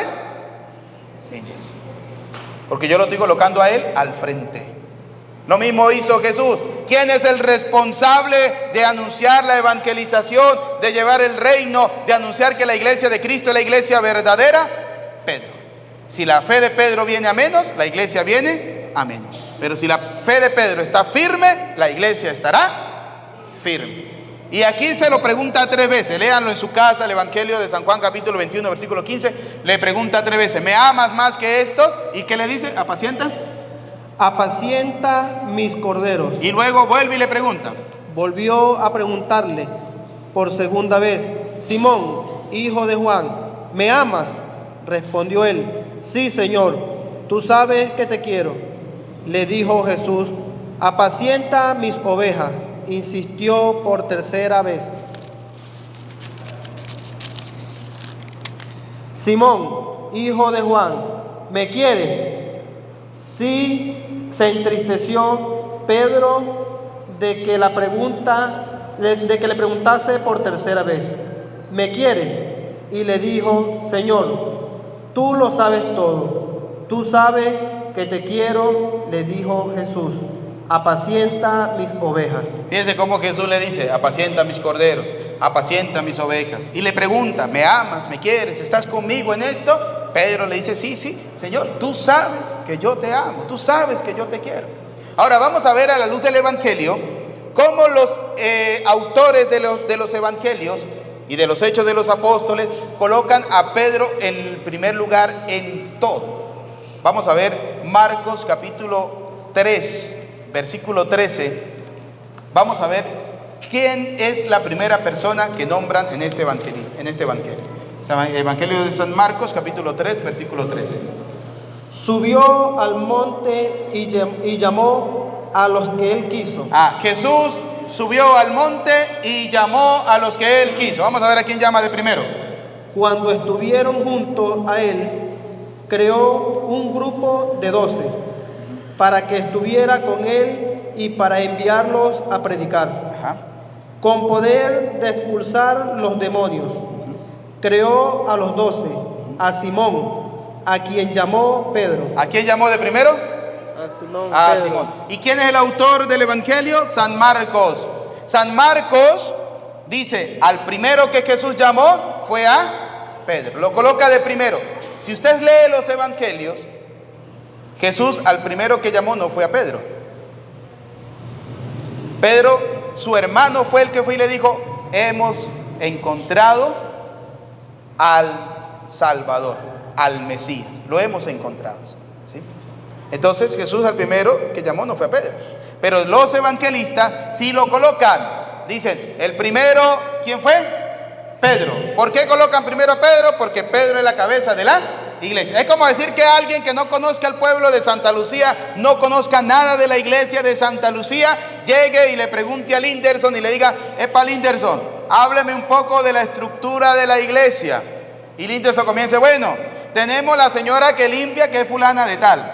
Tenemos la que lee, que es fulana de tal. Y tenemos al cura, que es fulano de tal. No. Linderson comenzaría primero diciendo: bueno, el cura, el padre, el encargado es el padre fulano de tal. El segundo responsable que el padre colocó fue fulano de tal. Y así sucesivamente. Por eso los apóstoles, los autores de los evangelios, colocan a Pedro como cabeza, primer lugar. Vamos a ver el Evangelio de San Lucas ahora, capítulo 6, versículo 13. Evangelio de San Lucas, capítulo 6, versículo 13. Vamos a ver Pedro en primer lugar. Pedro en primer lugar. Evangelio de San Lucas, capítulo 6, versículo 13. Muy bien, vamos a escuchar lo que nos dice San Lucas, capítulo 6, versículo 13. Cuando se hizo el día, llamó a sus discípulos. Fíjense, Jesús llamó a sus discípulos y eligió a 12 entre ellos, a los que llamó también apóstoles: a Simón, a quien puso el nombre de Pedro. ¿A quién llamó primero? A Simón, que le puso el nombre de Pedro. ¿Sí? Vamos a ver cuando Cristo murió. Primera de Corintios, capítulo 15, versículo 5. Cuando Cristo murió, ¿a quién se le aparece? Jesús, cuando se le aparece a alguien, y ese alguien es importante para Dios, ese alguien es importante para la iglesia. Primera de Corintios, capítulo 15, versículo 5. Primera de Corintios, capítulo 15, versículo 5. Jesucristo se le aparece a alguien. Vamos a ver. Que se apareció a Cefas y luego a los 12. Se le apareció a Cefas, que es Pedro. Y después se le apareció ¿a quién? A los 12. A los 12. Cefas significa piedra. ¿Y la piedra quién era? Pedro. Pedro. Así de sencillo. Cefa significa piedra, y la piedra, ¿quién era? Pedro. Jesús se le apareció a Pedro. 1 Corintios capítulo 15, versículo 5. San Lucas, capítulo 24, versículo 34. Vamos a ver a quién se le aparece Jesús. Evangelio de San Lucas. Vamos a ver a quién se le aparece Jesús. Capítulo 24, versículo 34. Evangelio de San Lucas, vamos a ver a quién se le aparece Jesús. ¿Qué decían? Es verdad, el Señor ha resucitado y se ha aparecido a Simón. Jesús cuando resucitó, ¿a quién fue el primero que se le apareció? A Simón Pedro. ¿Por qué? Porque Pedro es la cabeza de la iglesia. Ahora vamos a ver, después que Cristo resucitó, se le apareció a los apóstoles, pero en primer lugar se le aparecía a Pedro. Y después que Jesús se fue, que ascendió al cielo, vamos a ver quién toma el mando de la iglesia. ¿Quién manda después de Jesús? Vamos a ubicarlo en Hechos de los Apóstoles, capítulo 1, versículo 15. Vamos a ver, después que Jesús se va al cielo, vamos a ver quién manda en la iglesia, quién tiene la responsabilidad de llevar la iglesia. Hechos de los Apóstoles, capítulo 1, versículo 15 en adelante. Uno de aquellos días, Pedro, pues en pie ante los hermanos. Vuelve a leer. Uno de aquellos días, Pedro, puesto en pie ante los hermanos. O sea, Pedro se puso de pie delante de los hermanos. Ya que el número de personas congregadas con el mismo propósito era de unas 120. Ya que el número de personas congregadas con el mismo propósito de nombrar a alguien eran de 120. Sigan. Les dijo: hermanos, era preciso que se cumpliera la escritura. Escuchen lo que le dice Pablo a la gente. Es preciso que se cumpla la escritura, en la que el Espíritu Santo, por boca de David, había hablado ya acerca de Judas, que fue guía de los que prendieron a Jesús. Él era uno de los nuestros. Judas era uno de los grupos de los apóstoles. Y había obtenido un puesto en este ministerio. Tenía puesto. Judas era el grupo de los apóstoles. El traidor tenía un puesto en el grupo de los apóstoles. Pero tras haber comprado un campo con el dinero que le dieron por su crimen, cayó de cabeza, reventó por medio y todas sus entrañas. Vámonos ahora a leer el versículo 31 de ese mismo capítulo, para no leerlo todo. Lea el 31.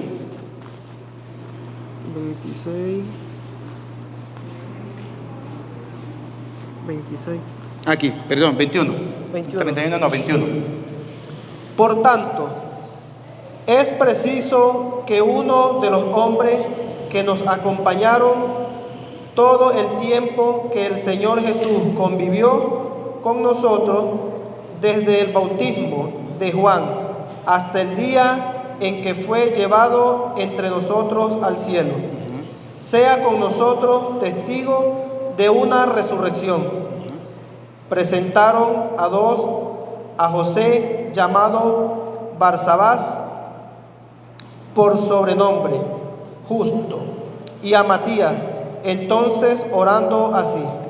Póngale cuidado, voy a explicarlo porque nos saltamos unos versículos para adelantar un poco, ¿no? Vemos aquí que después que Jesús se fue, el grupo de los apóstoles, que eran 12, ya no eran 12, ¿eran cuántos? 11. ¿Por qué? Porque Judas había muerto. Necesitaban colocar un reemplazo por Judas. Aquí no salió uno diciendo, ya yo soy, porque es que el Señor anoche me reveló que yo voy a ser el reemplazo de Judas. Yo voy a ser el pastor de esta iglesia, porque anoche el Señor me lo reveló. Un espíritu me habló. ¿Ustedes ya saben cuál es el espíritu que habla?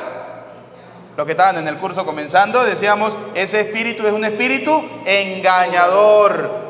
Es un espíritu que trae una doctrina diabólica. Aquellos que se autonombran y dicen, no, es que el Señor me lo reveló, es que el Señor me lo dijo, es que el Señor... No. Esos son doctrinas diabólicas. Y para los que van llegando hasta ahorita, se perdieron de lo mejor, ¿sí? De cómo saber y descubrir cuando alguien te está mintiendo, diciéndote que él recibió, que el Espíritu le dijo, que el Espíritu le habló, que lo tuvo en un sueño, que lo tuvo en una visión. Esos son mentiras. ¿Por qué? Porque esas son doctrinas diabólicas. Entonces, Pedro, cabeza de la iglesia, necesita colocar a alguien. Aquí nadie se puede autonombrar, de los que estaban allí nadie se podía autonombrar. El único que lo puede nombrar es Pedro, porque Pedro es la cabeza de la iglesia. Vamos a ver cómo Pedro nombra al reemplazo de Judas. Entonces, presentaron a dos. Presentaron a dos delante de Pedro y los apóstoles. A José, llamado Barsabás, por sobrenombre Justo, y a Matías. Entonces, orando así, Señor, tú que conoces a todos en su interior, muéstranos a cuál de estos dos has elegido. Fíjense, ¿quién conoce el interior del hombre? Dios.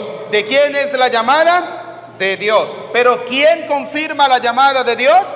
La iglesia. ¿En la persona de quién? De Pedro. A ver, ¿quién nombra al pastor pastor? No, él se autonombra. Yo me voy a nombrar pastor. No, señor. Eso tiene un camino.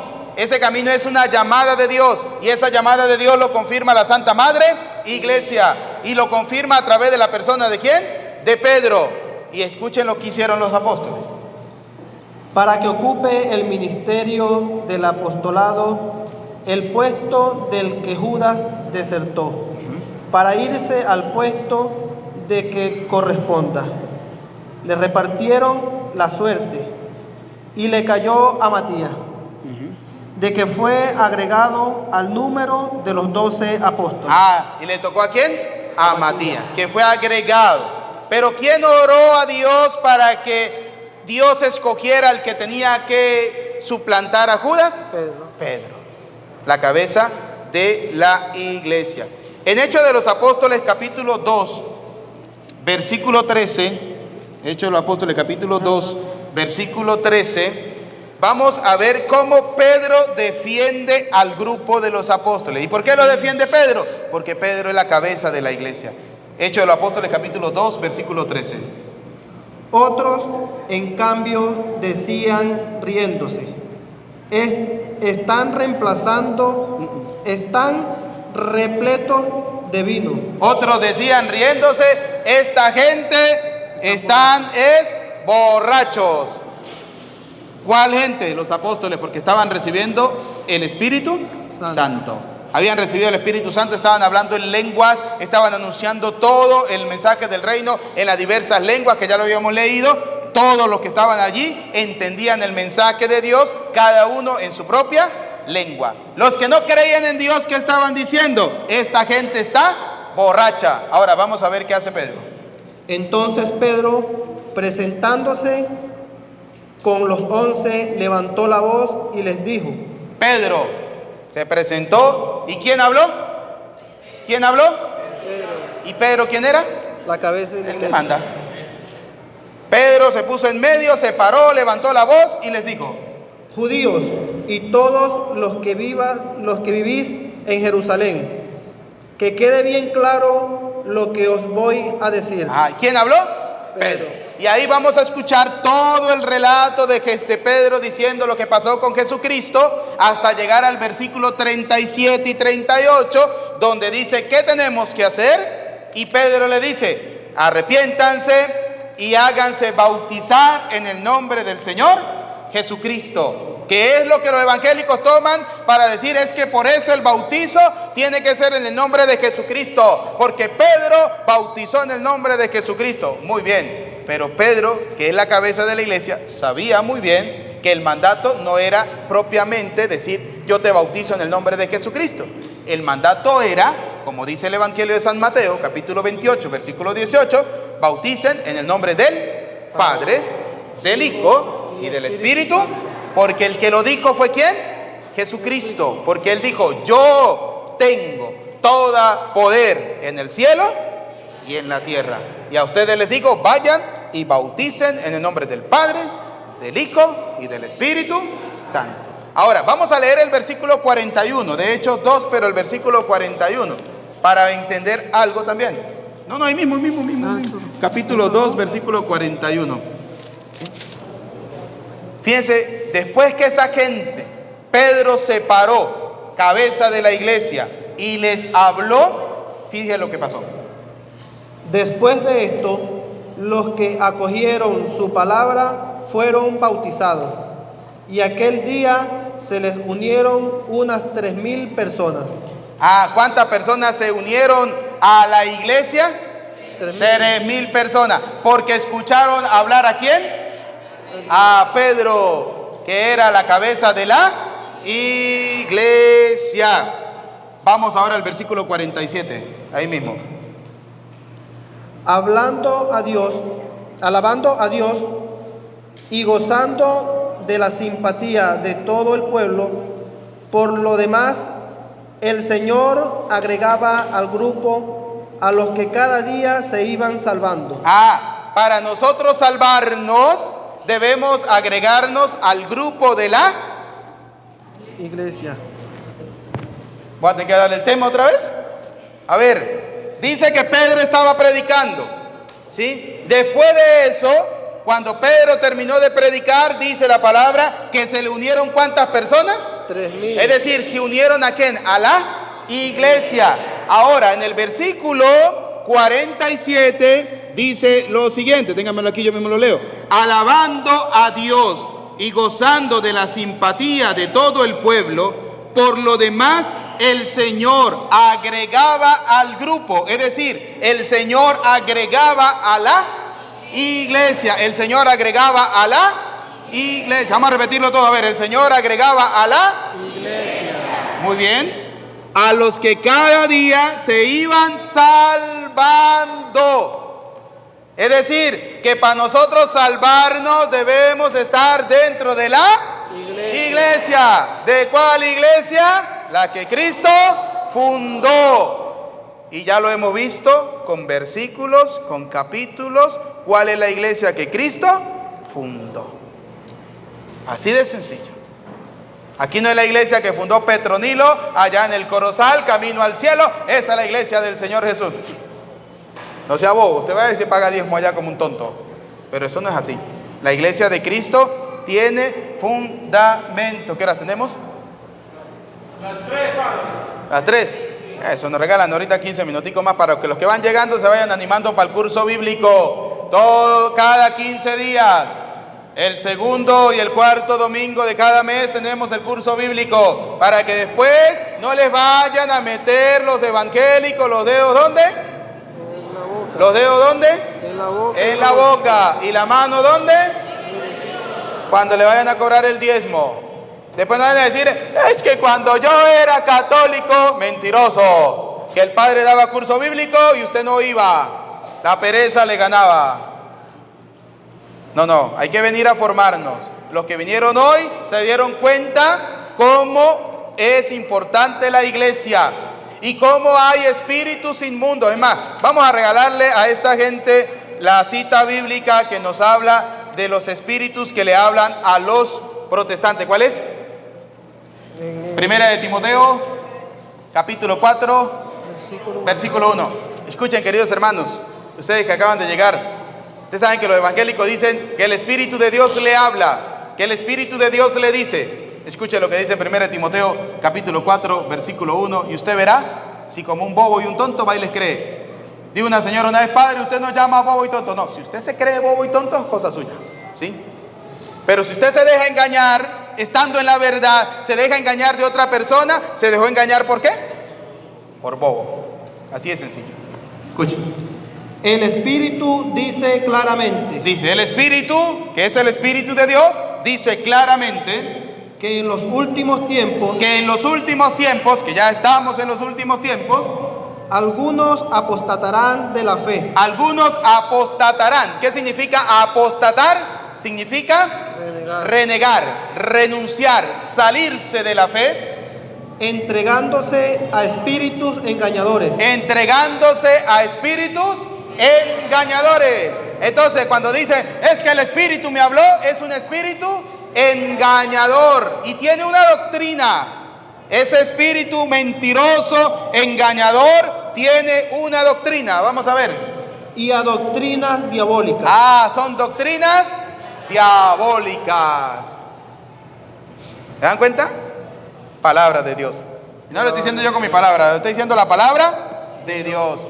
Claro que sí, los espíritus, los evangélicos sí tienen el espíritu que le habla, pero es un espíritu engañoso y un espíritu con doctrina diabólica, que le dice a usted, el Papa es el anticristo, bobo. Si en primera de San Juan capítulo 2, versículo 21, ¿sí? Dice que han aparecido muchos anticristos, muchos. ¿Sí es San Juan? Primera de San Juan capítulo 2, versículo 21. 18, muy bien. Es que con tanta cita bíblica uno se le enreda el papagayo también, Dios mío, ¿no? San Juan capítulo, primera de San Juan capítulo 2, versículo 18. La segunda de San Juan. Dale para atrás. Primera de San Juan capítulo 2, versículo 18. Segunda de San Juan. ¿Quién tiene por ahí la cita bíblica? Primera de San Juan, de los que están aquí en el curso. Primera de San Juan capítulo 2, versículo 18. ¿Y la tienen por ahí a la mano? Porque vamos a hablar de los anticristos, porque los protestantes dicen, no, es que el Papa es el anticristo, el Papa que venga después de este va a ser un Papa negro y ese va a ser el anticristo. No sean mentirosos, que los anticristos ya han aparecido, ¿sí? ¿Consiguió? Muy bien, poco a poco. Primera de San Juan capítulo 2, versículo 18, préstamela para acá un momentico, hágame el favor. Muy bien, dice así, hijitos míos,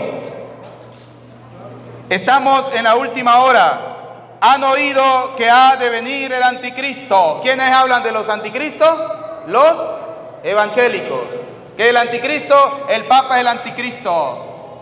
Cuando yo llegué aquí a Santa Lucía, a mí me decían que era el anticristo con sotana, ¿sí? El cura ese es el anticristo que vino aquí a dañar este pueblo. No, mire. Han oído que ha de venir el anticristo. En realidad ya han venido muchos anticristos y eso nos demuestra que es la última hora. Salieron, el anticristo dice, salieron de entre nosotros, pero no eran de los nuestros. Según los protestantes, el anticristo es el Papa. Voy a hacer una pregunta. ¿Quién se ha salido de la Iglesia Católica? ¿El Papa o los protestantes? ¿El Papa o los protestantes? Entonces, ¿quiénes son los anticristos? Los que se salieron de la Iglesia de Cristo. Esos son los anticristos. Por eso dice, salieron de entre nosotros, pero no eran de los nuestros. Eran de aquellos católicos que iban a bautizar a los niños y cuando terminaba el bautizo, lo primero que decían era, gracias a Dios, ya salimos de eso. Pero ni se enteró qué era lo que significaba el bautismo. ¿Cuáles son las 4 cosas que nos regala el bautismo? Nos abre la puerta del cielo, nos hace hijos de Dios, nos perdona el pecado original encontrado en el Salmo 51, versículo 7 y recibimos el don del Espíritu Santo. Muy bien. Ahora vamos a terminar con alguna cita bíblica para terminar de comprender que Pedro es la cabeza de la iglesia. Hechos capítulo 13, versículo 2. Vamos a encontrarnos con un Pablo de Tarso, quien había sido convertido camino a Damasco, que el Señor le habló y Pablo se convirtió, y él no salió como un evangélico metiéndole la mano aquí diciendo, ahora el Señor me reveló y yo voy a fundar una iglesia. No, Pablo fue donde la cabeza de la iglesia ¿Y quién era la cabeza de la iglesia? Pedro. Pedro. Hechos de los Apóstoles, capítulo 3, versículo 2, dice. Capítulo 3. 13. Mientras estaban celebrando el culto del Señor y ayunando, dijo el Espíritu Santo: Separadme a Bernabé y a Saulo para la tarea de que he decidido encomendarles. Dice, estaban ayunando, estaban celebrando el culto. ¡Ay, Padre! Pero hay que ahí dice culto. Y los evangélicos hacen culto, aleluya, gloria a Dios. El culto verdadero es la Eucaristía. Se reunían los apóstoles cada domingo para la fracción del pan. Ese era el verdadero culto. Que los protestantes se apoderaron de ese nombre y cambiaron el culto del Señor por el culto que le está presentando los espíritus con su doctrina diabólica, ya es otra cosa. ¿Por qué digo eso? Porque, por ejemplo, los protestantes no creen en la Eucaristía, pero sí creen que el pan y el poco de vino de uva que se toman es el cuerpo y la sangre de Cristo. Y eso no es así. Eso no es así.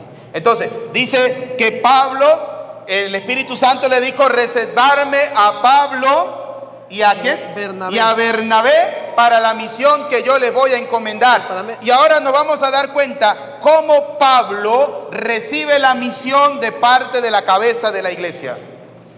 Entonces, después de haber ayunado y orado, les impusieron las manos. Después de haber orado los apóstoles y haber ayunado, le impusieron las.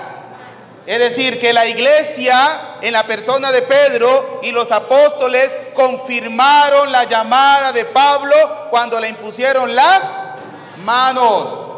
¿Quién le impone las manos a los pastores para ser pastores? Nadie. Ellos, con solo decir que el Señor me lo reveló anoche en un sueño, voy a ser pastor. Voy a ser pastor, voy a ser apóstol, voy a ser discípulo. No. Escuche. Entonces, después de haber ayunado y orado, les impusieron las manos y los enviaron. Le impusieron las manos y los enviaron. Nos quedan 2 citas para terminar. Segunda de Timoteo, capítulo 1, versículo 6. Vamos a ver cómo Pablo impone las manos. Él lo recibió, ahora él también lo va a hacer con alguien que él quiere que esté al frente de una responsabilidad dentro de la Santa Madre Iglesia. ¿Ustedes han ido alguna vez a alguna ordenación sacerdotal de un cura? Ante la mano los que han ido a una ordenación sacerdotal de un cura. ¿Sí? Lástima que el Padre Jesús no se ordenó aquí, pero ustedes cuando vayan a una ordenación, 2 Timoteo capítulo 1, versículo 6. Cuando vayan a una ordenación, ustedes se van a dar cuenta que el obispo pone al que se va a ordenar de rodillas y le pone las manos en la cabeza. Y después del obispo, todos los sacerdotes que estamos allí, le imponemos las manos. Es decir, le estamos diciendo, tu llamada que Dios te ha hecho, la llamada que Dios te ha hecho, la iglesia la está confirmando. Por eso te consagramos como sacerdote para que vayas a anunciar el reino de Dios. Fíjese cómo, ¿quién recibió la imposición de las manos? Pablo. Pedro se las pone ¿a quién? Saulo y Bernabé. A Pablo y a Bernabé, a Saulo y a Bernabé. Ahora Pablo se las va a imponer a otro. 2 Timoteo capítulo 1, versículo 6. Por tal motivo, te recomiendo que reavives el carisma de Dios que está en ti, por la imposición de mis manos. Por tal motivo, le dice Pablo a Timoteo, le dice, por tal motivo te recomiendo, Pablo le dice, yo te recomiendo que reavives el don cristiano, el carisma de Dios que está en ti, por la imposición de mis manos. Pablo le dice a Timoteo, yo te puse a ti las manos, reaviva ese don, porque eso viene de Dios. Eso no lo da cualquiera. ¿Eso viene de quién? De Dios. Última cita, 1 de Timoteo, capítulo 5, versículo 22. Primera de Timoteo capítulo 5 versículo 22. Fíjense cómo Pablo le va a decir a un personaje, no le vaya a poner la mano a cualquier loco por ahí. No, porque cualquiera va a salir diciendo por ahí que es cura. Así como el que vino por aquí hace unos meses atrás, ¿no? Hey, vino el obispo. Yo cuando llegué aquí a la puerta de la iglesia, padre, que vino el obispo. Yo, ¿el obispo? El obispo está en su casa. Yo, no, vino, hizo confirmación y todo. Y de paso, y no me avisó. Trajeron un falso obispo, ¿sí? Porque cuando la gente no conoce de Dios, cuando la gente no conoce la iglesia, dijo, como dice el dicho, a cualquier palo se le arrima, ¿sí? A cualquier loco le cree. Y el católico que no está bien formado, a cualquier ignorante en la Sagrada Escritura le cree. El católico que no está bien formado, usted le dice, es que la Biblia dice, ayúdate que yo te ayudaré, el bobo se lo cree. Y resulta que en la Biblia, eso de que ayúdate que yo te ayudaré, no está. Eso no existe. Eso son mentiras, ¿sí? Pero como ustedes, o el que no conoce la palabra de Dios, está condenado a creer lo que le digan los demás. Primera de Timoteo capítulo 5 versículo 22, escuchen. No te precipites en... No te precipites, no te apures, tranquilo, calmado. No te apures, no tenga prisas en imponer a nadie las manos. A nadie las manos. No vaya a ordenar a nadie. No tenga prisa para eso. ¿Por qué? Porque es una llamada de Dios. ¿Ustedes creen que por qué el sacerdote dura 10 años estudiando en el seminario? Porque tiene que descubrir si eso es una llamada ¿de quién? De Dios. De Dios. Es que usted no sirve para ser cura. Triste. Dios capacita a lo que la gente no cree que está capacitado. Porque la llamada no es nuestra. La llamada es ¿de quién? De Dios. De Dios. Siga leyendo.